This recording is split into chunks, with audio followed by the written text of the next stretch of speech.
Hello everyone, আসসালামু আলাইকুম। সবাইকে জানাই সিলেটি কিচেনে ওয়েলকাম নতুন একটি রেসিপি দেখার জন্য। তো আজকে আপনাদের সাথে এমন একটি রেসিপি শেয়ার করব যা সিলেটের ঐতিহ্যবাহী রেসিপি।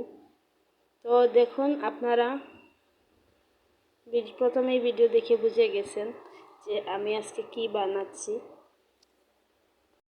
আজকে আমি চা পাতা দিয়ে একটি রেসিপি বানাবো। এই রেসিপিটা কে কে খেয়েছেন প্লিজ কমেন্টে জানাবেন।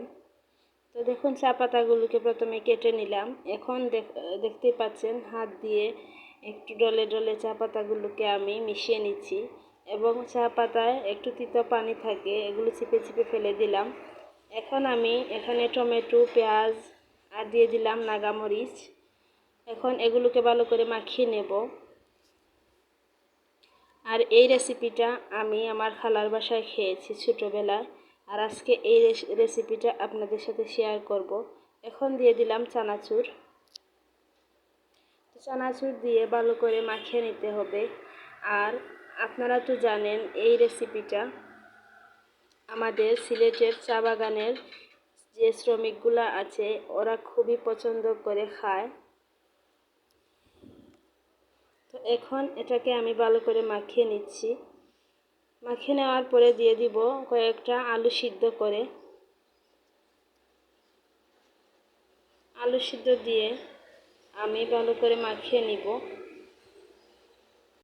এই রেসিপিটি যদি আপনারা একবার বানিয়ে খান তাহলে দেখবেন সারা রাত ঘুম আসবে না, শুধু নেশা নেশা মনে হবে, বুঝবেন যে আপনি নেশা করেছেন।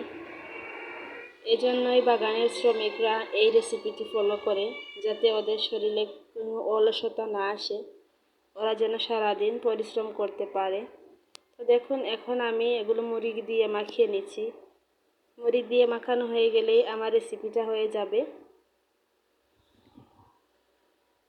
তো আজকে আমি এই চা পাতাগুলো অনেক কষ্ট করে সংগ্রহ করেছি। তো আপনাদের কাছে যদি এই রেসিপিটা ভালো লেগে থাকে তাহলে আপনারা এই রেসিপিটা বাসায় ট্রাই করবেন অবশ্যই, খুবই টেস্টি এই রেসিপিটা। তো আমাদের সিলেটের একটা ডায়লগ বলি, দুটি পাতা একটি কুড়ি, চলো সিলেট শহর ঘুরি। তো সবাই ভালো থাকবেন, সুস্থ থাকবেন। আর ভিডিওটি ভালো লাগলে চ্যানেলটা সাবস্ক্রাইব করে রাখবেন। আপনারা যদি একটু সাপোর্ট করেন তাহলে ভিডিও ছাড়ার আগ্রহ জাগবে। আর এই রেসিপিটার নাম হচ্ছে পাতি চুকা। রেসিপিটার নাম বলতেই ভুলে গেলাম। তো দেখুন, আমি এগুলোকে এখন বল বল শেপ করে নিচ্ছি। আর অনেক মজা করে খেয়েছিলাম এই রেসিপিটা। আপনারা অবশ্যই ট্রাই করবেন আর কমেন্ট বক্সে জানিয়ে দিবেন এর টেস্ট কেমন ছিল। তো সবাই ভালো থাকবেন আর দেখা হবে নতুন কোনো ভিডিওতে। আল্লাহ হাফেজ।